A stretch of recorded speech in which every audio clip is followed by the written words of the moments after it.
If I can get you to grab your seats, we'll get this thing started.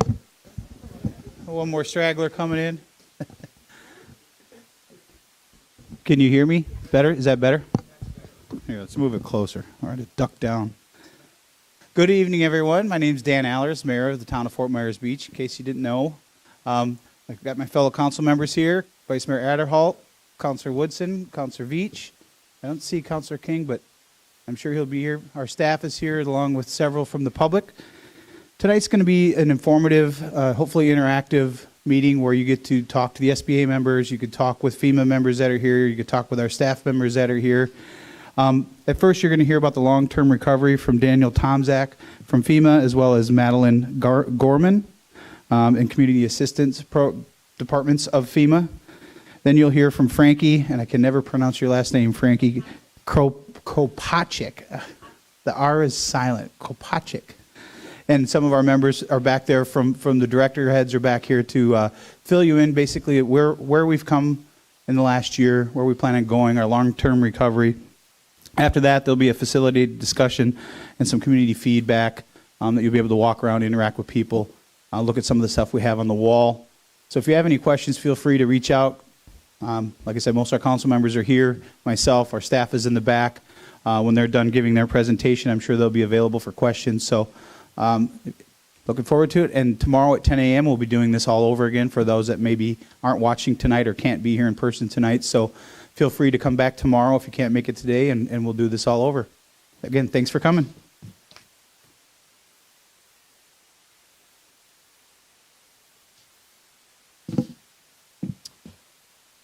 Well, welcome everyone. Thanks for coming out on this Monday evening. My name is Dan Tomczak, and my coworker Madeline Gorman. We will be presenting today. We're going to try to keep our talk about 25 minutes, and then we will hand the podium over to Frankie to talk about some of the projects that are going to be going, or that he's working on, or he's involved with right now. But what Madeline and I are going to be talking about here is getting into the long-term recovery planning, and we'll kind of get a little bit just kind of a general understanding of what that is, why the town of Fort Myers Beach is involved with this, and then what are some of the areas or some of the themes that the town is looking at working in. Again, just for introductions, I know Mayor Dana already did this, but Madeline Gorman, myself, and then Frankie, and then I think Frankie may have some other town staff up here presenting as well. Partners in the room. So in addition to the community assistance group, we also have some representatives from the SBA who are in the back, and I will say, I guess I'll make a pitch now that after the presentations and for the last half an hour of the workshop is going to be kind of the opportunity for you to go around and talk to the representatives or the other partners that are here.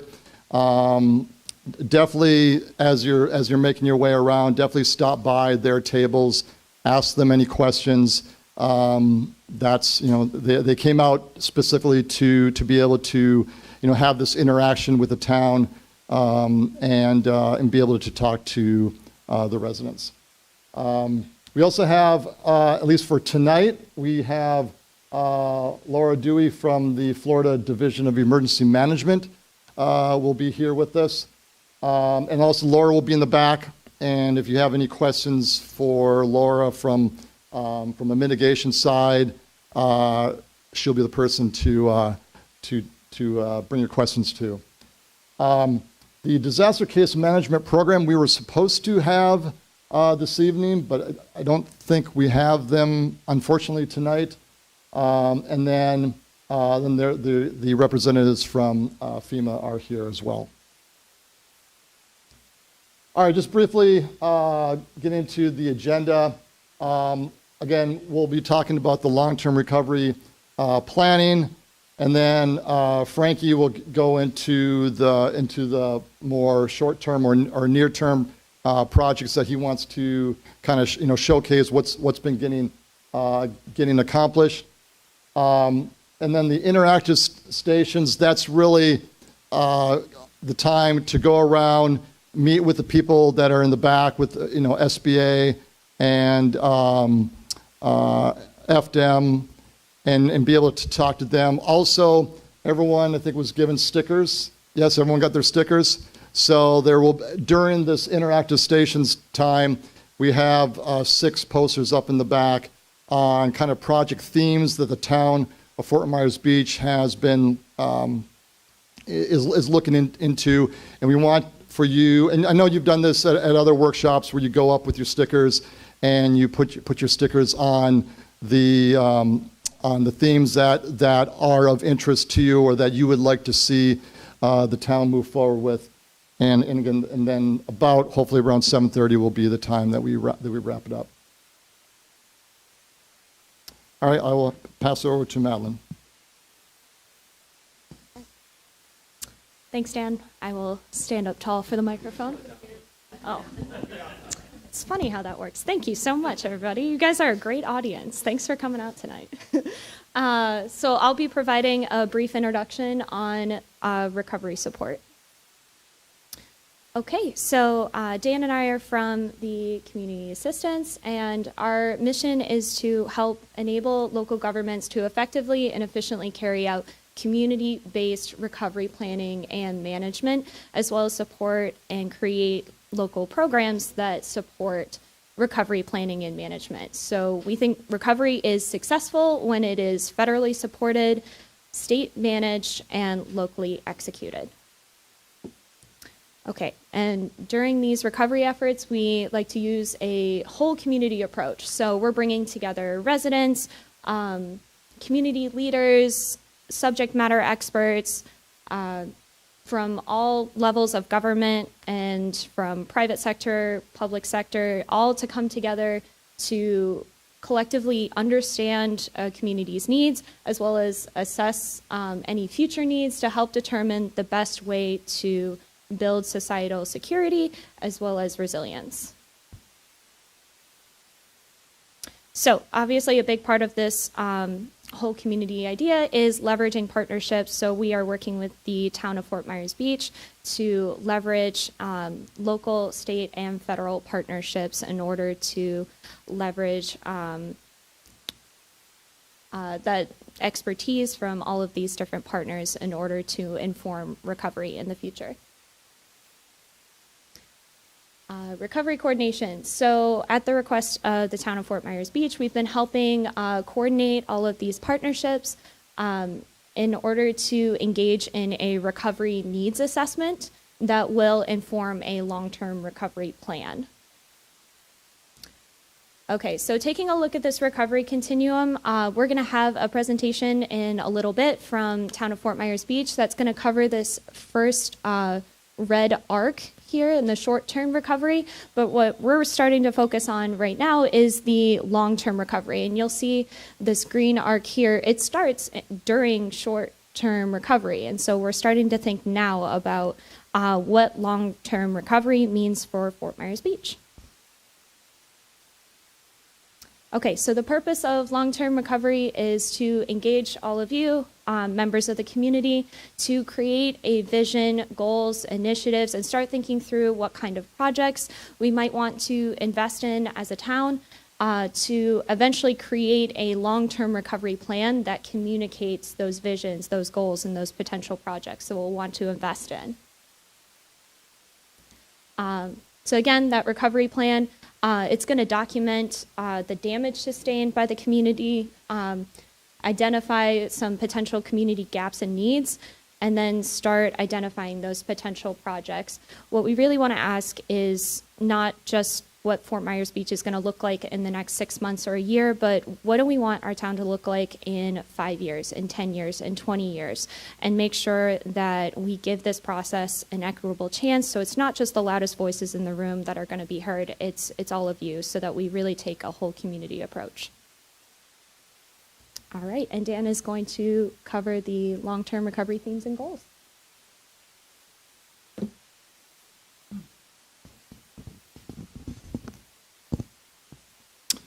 All right, thank you, Madeline. So Madeline kind of gave us kind of a general overview of, long-term recovery planning, community assistance, and then how we're working together with the town of Fort Myers Beach. And now I want to get into a little bit more, how does all of this relate to the town? And, Madeline mentioned about creating this vision. It's, the community just went through a really severe disaster. We're going, approaching the 1-year anniversary of that. And is being able to, move ahead and start thinking about, like as Madeline said, where would you like to see the town, 2 years, 5 years, 10 years, 20 years from now? How would you envision this community, down the road? So I'm going to go into a little bit some themes. There's really kind of 6 themes that I'm going to discuss. A lot of the areas or the project areas that the town has been looking at, or projects that are put under like unmet needs or unfunded, they all kind of fall within these 6 themes. And so I'm just going to kind of briefly go through what the themes are. All right, the first one, economic recovery. And these bullets that I have here are just some potential goals that the town, may look at as it tries to go through this redevelopment. From a commercial side, an idea would be to maybe concentrate the development on hubs or hub areas. That's something that I know other communities have looked at.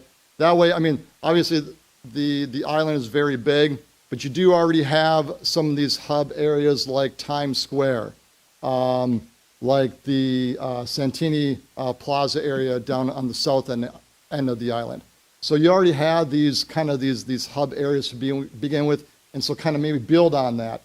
The last one, rehabilitate damaged structures through loans and grant programs. Again, I will make the plug to if there's any small business owners, or if there's anyone, any residents, please talk to the SBA folks that are here. And again, I know you think of, well, SBA is only for businesses, but they have programs that others can take advantage of. So please stop by their tables and talk to them tonight. The next one, community planning. This one you can get into, the changing of the zoning and land use. That's something that the town may look at. Obviously, when you drive around, there's a lot of, the severely damaged structures that are here. Possibly looking at removing them. Increase home ownership. Again, that's basically creating an opportunity for people to, there were a lot of people that moved away after the storm. Provide an opportunity for people to come back. And then the public beach access and conservation. I know that the town has been working with some agencies to look into that. But again, it's something that the town sees as a way to help the community grow over time.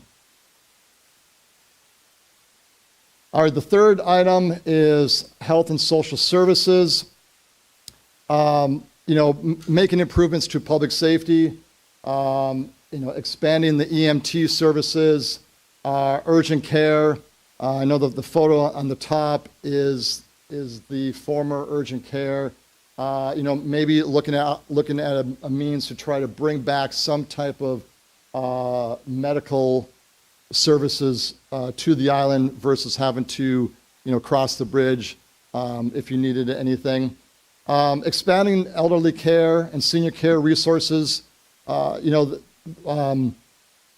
Sometimes when after an incident, there are certain social services that might be overlooked in helping the community move forward, and so it's just kind of making sure that we can look at those items. And then last one is investing in different child care facility or operations here on the island versus having to cross the bridge and find those services elsewhere. All right, housing. Housing obviously is a big item for and looking at how the town is going to grow over time. What types of housing developments will be built? Will we continue, or will we want to have these single-family homes kind of create like more of a homey neighborhood type of an area, or are we going to see the multi-family units be built? I mean, again, these are some things that the town can look into. Workforce housing, again, another topic that is brought up a lot. How can, with all the services that are on the island and the staff that work at those services are having to travel in, are there opportunities to create some type of housing here so they're not having to make the long drive in? Senior living centers, again, and then even the tiny home or small home villages is an option that, again, these aren't by no means are these items that the town is most definitely looking at. They're just items that the town could potentially look at as the town moves forward with its development. But again, these are some of the things, again, senior living centers to look at, having whether it's assisted living, independent living facilities here, so that the seniors would have like a permanent residence that they could have out here on the island. All right, the fifth one, natural and cultural resources. There's a lot here with the text, but there's a lot under natural and cultural resources. The redevelopment of the public parks on the island by the town, increasing or improving the biking, walking, and paddle trails to make them more connective. We have the Blueway. There are Blueway trails, and there are signs around the island for the Blueway trail. The one on the top happens to be at the Mountain House, but it's trying to interconnect them more so that there are other ways for people to get around on the island. Promote the local art scene with murals, public art, having events at art galleries. I know that the photo in the middle is taken at the old restaurant that used to be down near the pier. But again, it's just an example of ways that public art could be introduced in. Restoring the beaches, dunes, natural shorelines. I think a great example was the engineered dune that was constructed to help, and I think from the latest storm that passed through, we saw the benefits of having that. And then lastly, expanding cultural resource programs. At the Mountain House is a perfect example of that, and being able to expand the different programs through the Mountain House would be, again, having the Mountain House here is a great resource. And so looking at ways to tap into that resource to create some opportunities. And then lastly, infrastructure. And this is definitely the big one when you look at the projects that the town is interested in doing. You know, a number of them are related to infrastructure. You know, looking at the traffic and parking improvements. You know, how could the town you know, make some changes with that? You know, dredging the canals. I know that is a big issue for this community, and I know that, you know, the town has been looking into ways to be able to address that. Stormwater and flood management improvements. I think the town's been looking at make the swales, the swales around the town. How can those swales help to capture and direct the movement of stormwater, in wastewater and drinking water system improvements, and then, you know, strengthening utilities, cellular communications. You know, that one's something where you'll be, or the town will be creating teaming opportunities with different agencies to provide that. So as we begin to wrap up, and I know it's almost 6:25, I put together this slide to, and it encompasses a lot of things. It encompasses, you know, photos of some of the new, with the Bayside Park, that I know Frankie will be talking about here shortly. It involves photos of parades and trying to create that, or maintain that small town feel. Because the one thing that I've heard from talking to people from the town, as well as residents, is they still look at, you know, Fort Myers Beach as a small community, and they would like to be able to maintain that small, or the best of the old feel to the community. And then the photo or the rendering or the drawing on the top right is just an example of. It's just to, not to say this is what the buildings are going to look like. It's just to help create an idea, you know, of what, you know, 10 years from now, 20 years from now, what you know, what the town could potentially look like.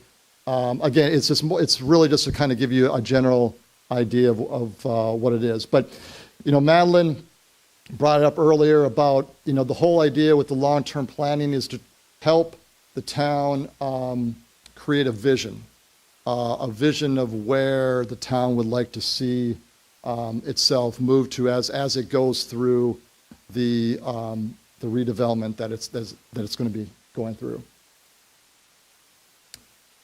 And with that, I'll say thank you for coming out today. I know I'll be passing the podium here over to Frankie. A couple things I do want to point out. So in addition to, after Frankie gives his presentation, and we'll kind of open it up and allow everyone to kind of go around the room and talk to the people in the back.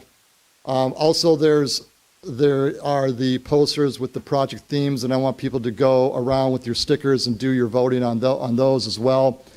And if you haven't heard, there is also an online survey that was just put live, I think just late last week.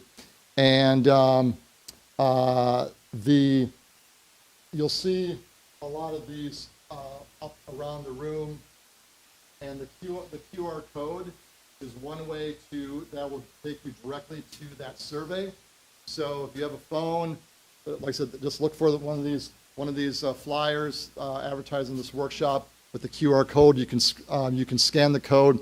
You can also go on to the town's website, and there's a direct link through the website. So if you don't have a way to use a QR code, you can do that.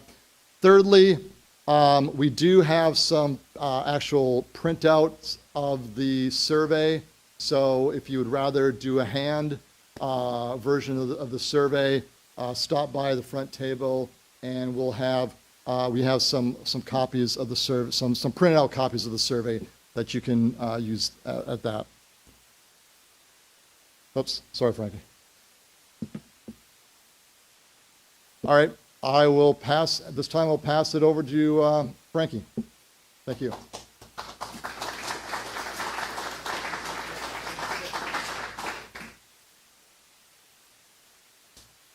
Thank you very much, Daniel. My name is Frankie Kropacek. I'm the Operations and Compliance Director for the town of Fort Myers Beach. And to carry on what our good friend Daniel has said, we need to look and have vision. And if anything else that we've had since we've gotten here, we've looked at a few other things, and it kind of starts with survivability. In the audience tonight is Keith Wilkins, who was the interim town manager for a while.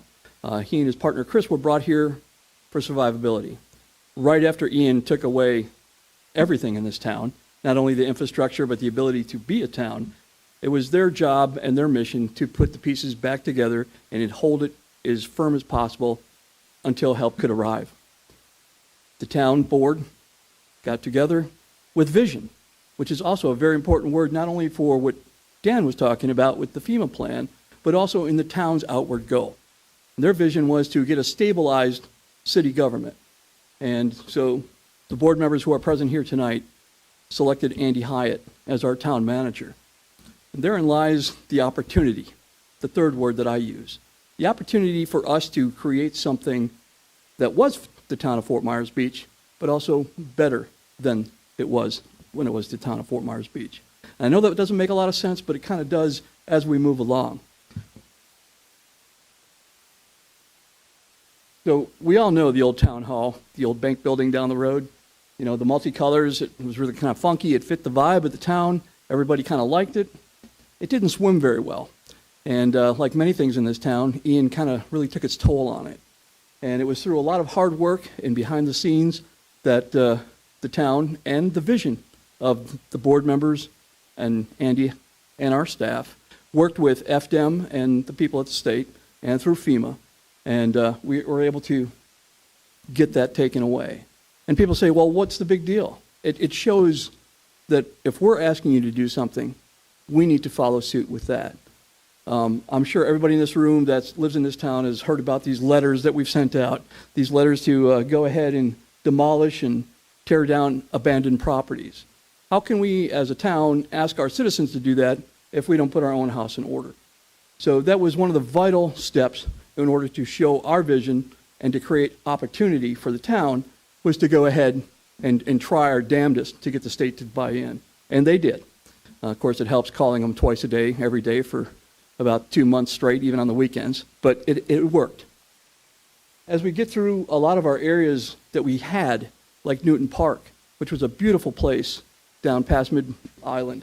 Now it's a collection site for recycled sand, which I'm glad to report Andy and I took a tour through there this afternoon. We just have a little bit of debris left there that was through a dahlia that came through, and it should be put back and leveled off and looking good here in no time. It's a constant reminder when you live on a barrier island that these things can happen. They can happen at a drop of a hat. To sit here and say that we never thought this was going to happen, I think would be naive on all our parts. But yet, we all did that. To look at Newton Park in the picture and to look at it, how it looks in the bottom, that's a sober reminder of where we do live on. We live on a barrier island that's at sea level, basically.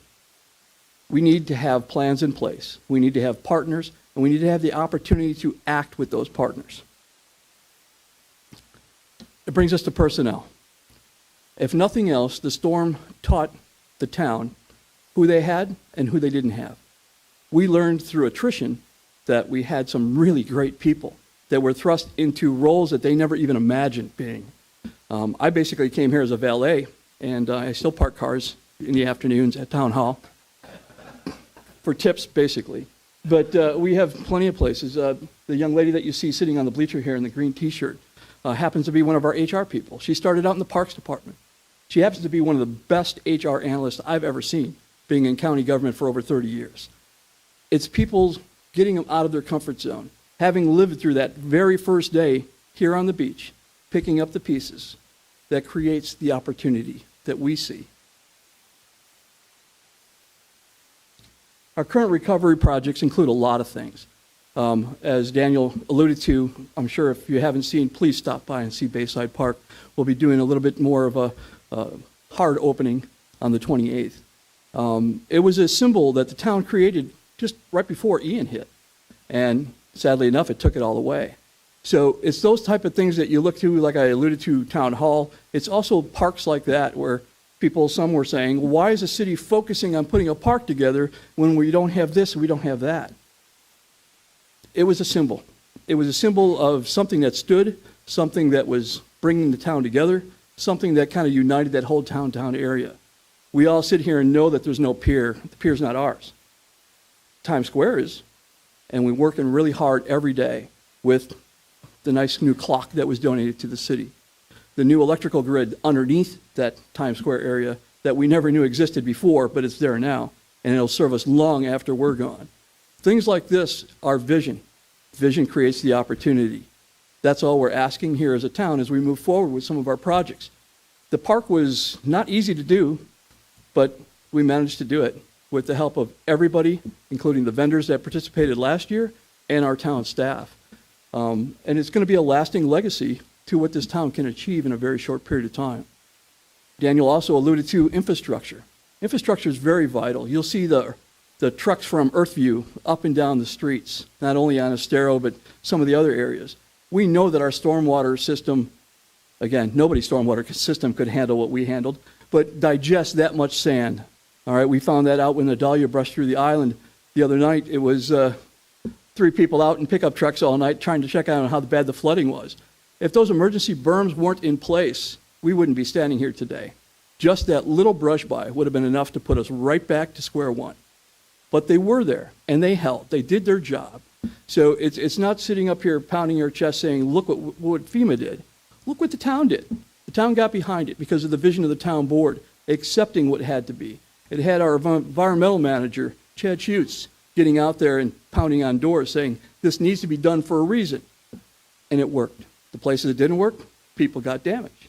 So it's things like this that we all need to either be involved in or ask questions. But you can't just sit by and let it happen. And as the town goes, we've kind of changed the whole new dynamic. We're not here to try to push you back. We'd rather educate. A lot of the elected officials hear me say that all the time. Andy tells me to be quiet because it's getting old already. But it's true.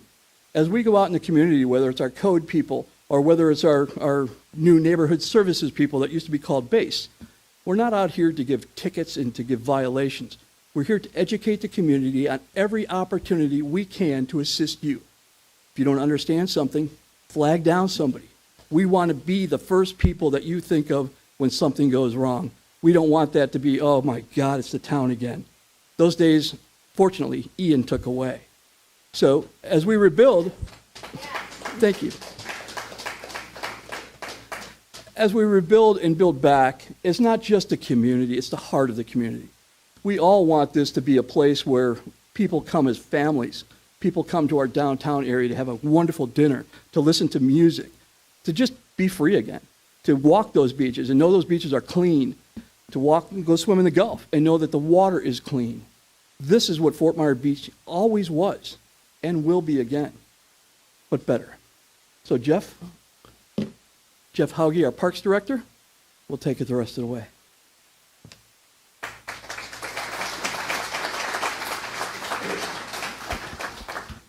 Thanks, Frankie, and thanks everyone for being here. I'm just going to run down some of the recovery process that we've been going through this past year with the Parks and Rec Department, the Cultural Parks and Rec Department, that fall under my leadership. One of the things with the recovery process is not only building buildings and getting that together, but having a sense of community, and that's one of our jobs, is to get the facilities open, have a place that families can come and kids can play, and adults can work out and maybe play wiffle ball or something once we get the ball field open. So I am going to just run through my department and the properties that we have that are also in the recovery.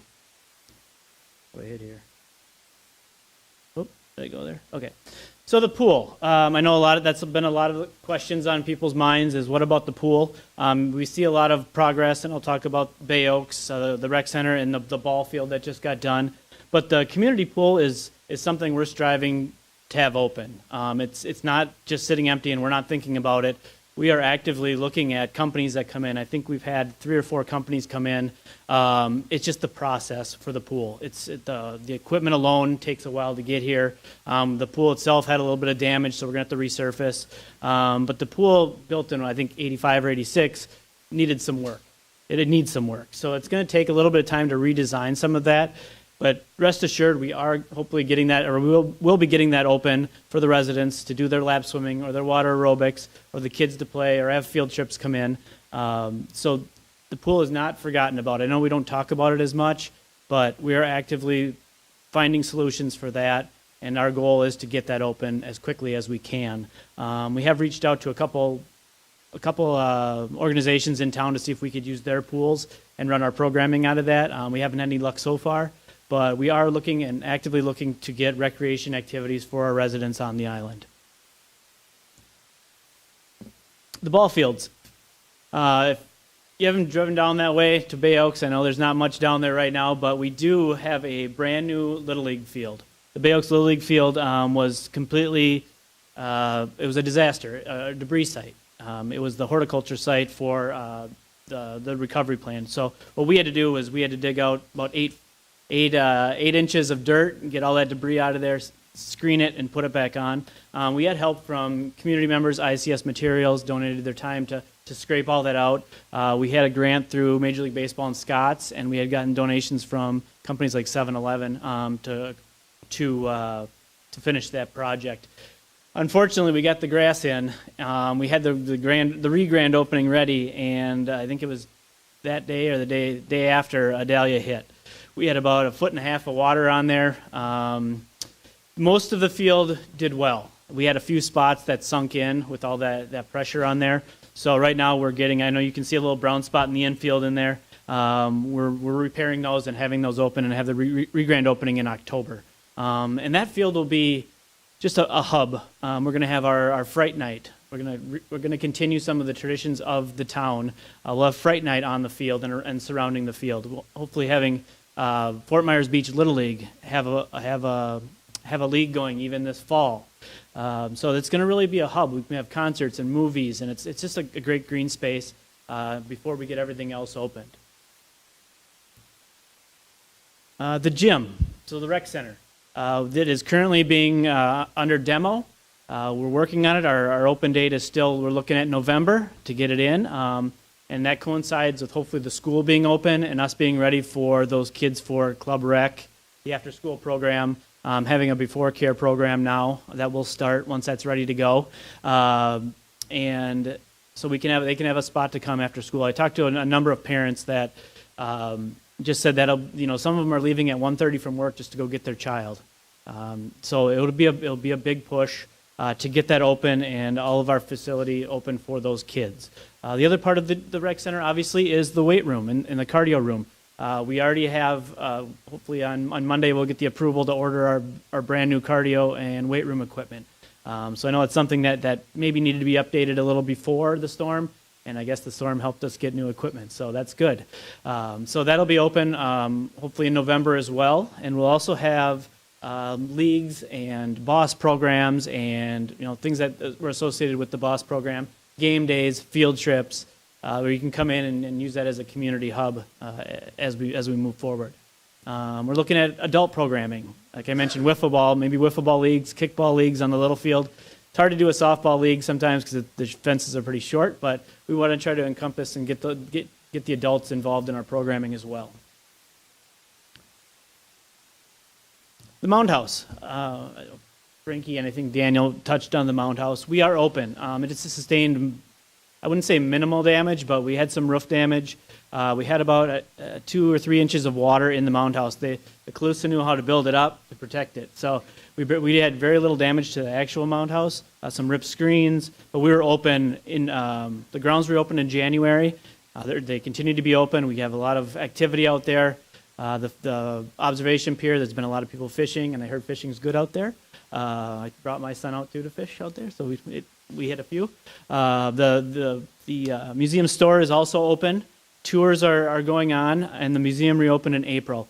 The only thing with that is the underground exhibit portion of that sustained. There was water all the way through it with storm surge, so we had to do all the electricals done. We're waiting on a structural engineer to come in and make sure that the shell wall is safe to allow tours to go through there.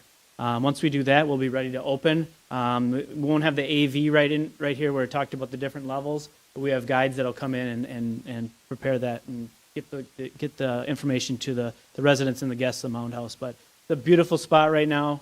It's one of the very few green spaces on the island. Just to come out, we have a lot of people that just come out and eat lunch out there, look at the water. It's a great little place to be. And then I will hand it over to Jason Freeman, our Director of Public Works.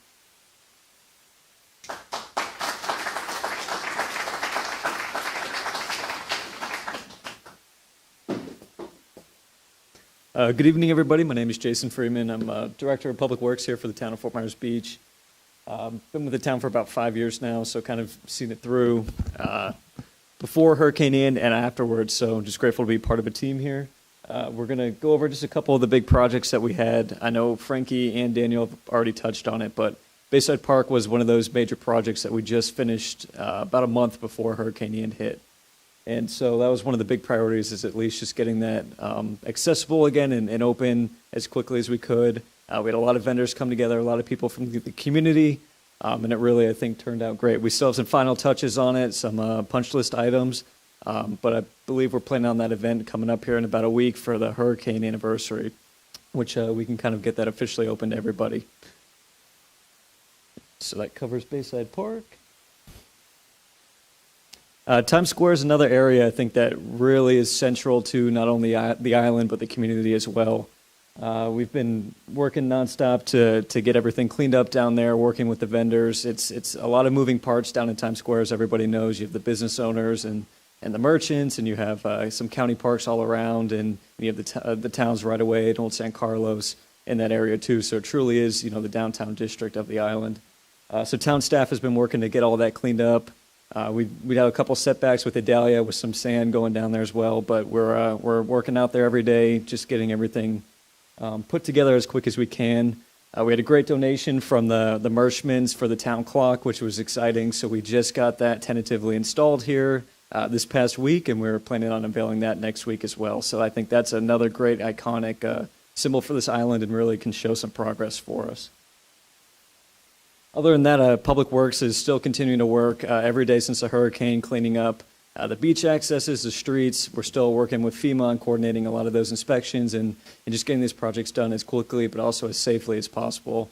We here, and we're identifying issues, working on getting the electric down in Times Square, just getting everything repaired back from what that hurricane did. So.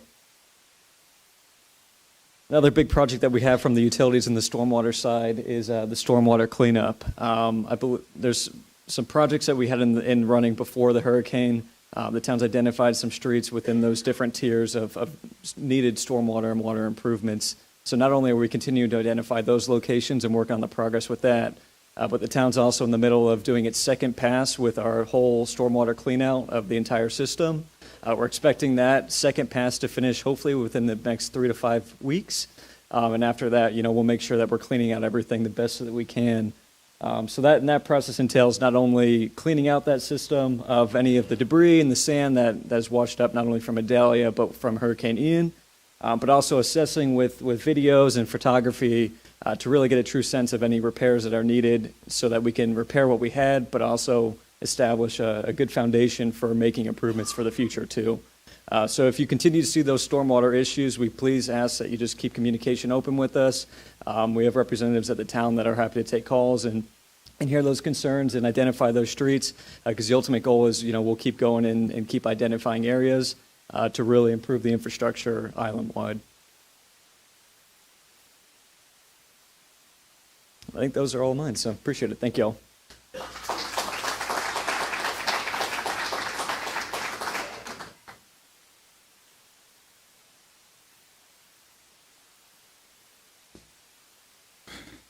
Hey everybody, Chad Schutz, town staff, environmental. Everybody, the big word these days is resilience. It's one of those $3 words that you hear a lot. And what does it mean? It is protecting our community against what's coming at it environmentally. So these days, it's sea level rise. It's bigger, stronger storms. And what do we need to help protect our upland properties is a more elevated beach, especially after Hurricane Ian took that elevation away by 3-4 feet in a lot of areas. So a project that we had planned before Ian actually started, and thankfully is nearly permitted by the U.S. Army Corps, is our renourishment project. That's going to be pumping about 900,000 cubic yards of sand out onto the beach, elevating the beach, and helping mitigate those storm impacts to the upland properties. We also, as you heard, had that berm project, the FEMA berm, as we like to call it. First thing you'll hear about FEMA is that they don't build berms. It's the town that built the berm. So a big thanks to our coastal engineers and our partners with the state and at FEMA for funding that, and I'm just thankful that it got up in time for Idalia as many places as we did. So waterways, you've heard waterway debris has been a continual issue. We've had a lot of improvement, a lot of everything, you name it, from cars to houses to everything in between in our waterways. There's still plenty to do. As Idalia showed us, there's still debris that was out from Ian that just washed up with this latest storm. You could tell by all the barnacles that were in there. So we continue to work to try to get funding to help remove the debris from our waterways, as well as, if you notice at the ends of canals, the overwash from Ian fill those canals up with sand, especially near our outfalls. So clearing the material, the sand, the muck, to restore functionality to our stormwater outfalls into our canal for stormwater conveyance is important. And then we have our mooring field. Mr. Dan was talking about hubs of business, and our mooring field is located centrally on a bay side of the downtown district, and gives a different type of customer, the cruiser customer that is coming by boat and wants to stay maybe a day, maybe a week, maybe a month, and give them access to our downtown district. Again, providing another economic resource to the island, and also it's just a different customer. It's with Margaritaville coming on board, as well as all the other downtown developments, it's sure to be a sought after destination for that cruising community. The last one was stormwater, just to dovetail into Jason's.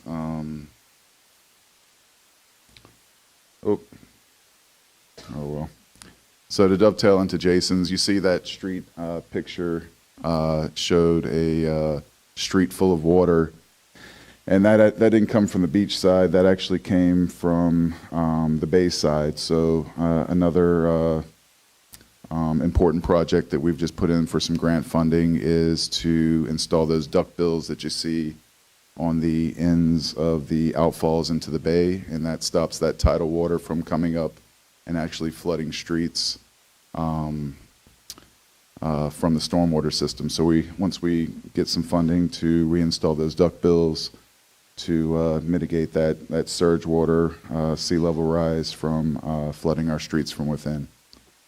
And I'll leave it there.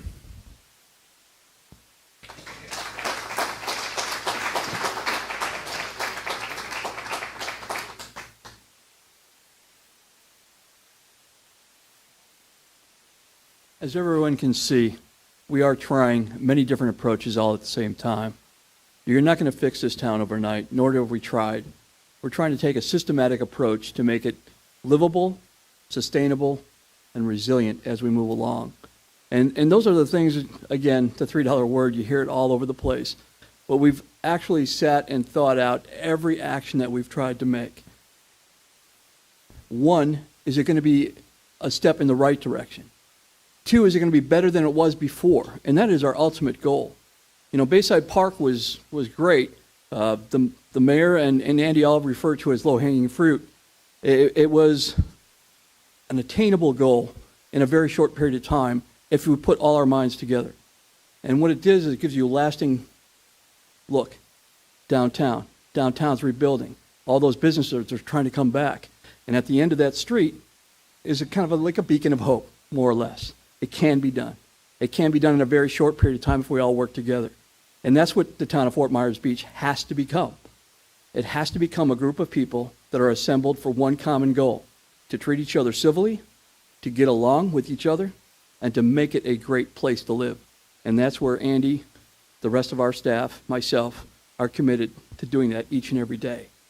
If you have any questions for any of us, please don't hesitate to ask. We're not going to fix it overnight. We're not going to sit up here and beat our chests and pretend that we can. But there's always a solution.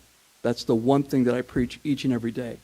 It may not be the right solution, but there's always a solution, something that we can work towards together. Thank you.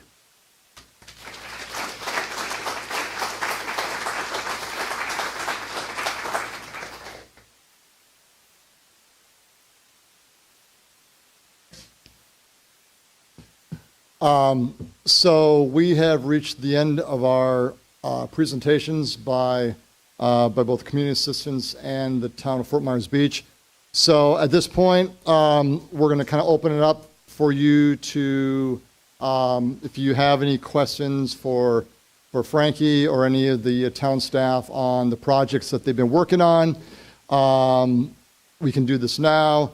Also, again, please visit the partners that came out tonight from SBA and SBDC and Laura from FDEM.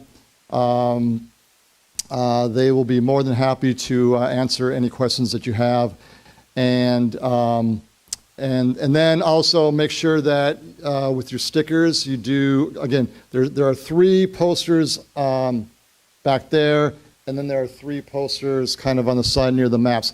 I guess one other thing I didn't point out, if you didn't see them when you came in, we have some aerial maps that you may want to check out. There's the one here. I can't see. It's right around the corner here. But anyway, the one, it was flown. The aerial was flown pre-Ian, and then the second one, and they're both dated. The second one was flown 2 days after Ian came through. So you can definitely make out like the shrimp boats over at San Carlos. You can kind of see how they were impacted. But definitely check out the maps. And then if you haven't done the survey, the online survey, again, you can scan the QR codes with your phone, or you can just go directly to the town's website and go to the link. And lastly, you can also, we have paper copies if you would prefer to do a paper copy. So with that, I will end the presentation portion. Again, thank you all for coming out. We really appreciate it. And if you didn't hear enough, we will be doing this tomorrow morning at 10 o'clock. So you can come back. All right, thank you.